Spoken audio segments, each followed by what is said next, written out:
Okay, coaches, this is our Leo Storm Blitz at a 3-5-3 stack defense. Now, Leo just means we're executing this blitz to the left side of our defense. Now, our Leo linebacker is stacked over the tackle, our Mike stacked over the nose, and our Rip linebacker is stacked over this defensive tackle.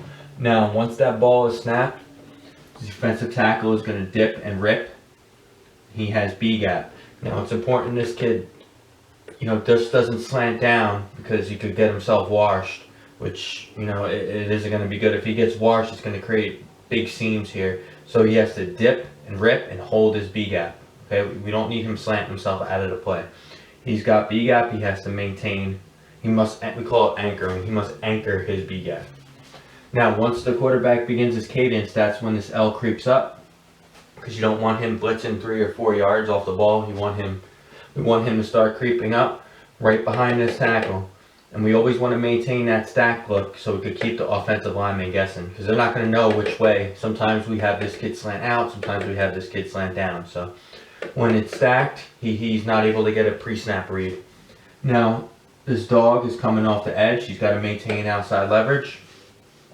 Same thing with our Mike. As soon as the quarterback begins his cadence, he starts creeping down. And again, he maintains that stack leverage to keep these kids guessing.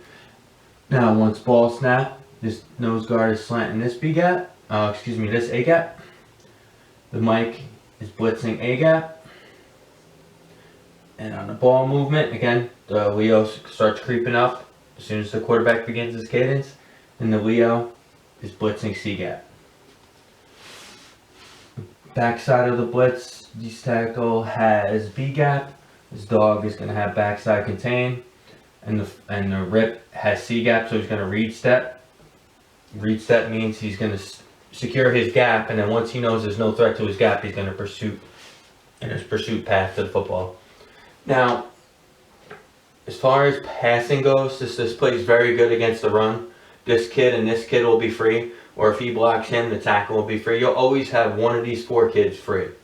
Okay, so that's great against the run. However, you are blitzing all your pass coverage, and this kid's eligible, this kid's eligible, this kid's eligible. So, you are vulnerable to a pass, especially maybe like a quick tight end pop or a quick out for the tight ends can run off, or even a slant. There's no inside help. We will play cover 3 behind this. Okay, I think it's the safest bet. Have the corners read the tight ends for play action, but we usually like to play a cover 3 on this. And if you're scared of a tight end quick pop, which can beat this play, it's a great blitz beater, and it's a very popular youth football play. The tight end pop is. So if you want, what we'll do, really depends on game plan.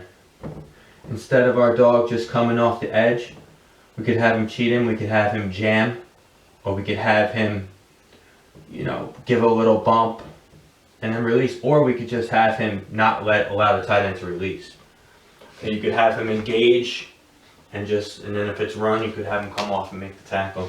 So you could take away that tight end with the dog. You could line him up right over, or we would like to always make sure he maintains outside leverage. You could just jam this kid, and then he could come to his contain.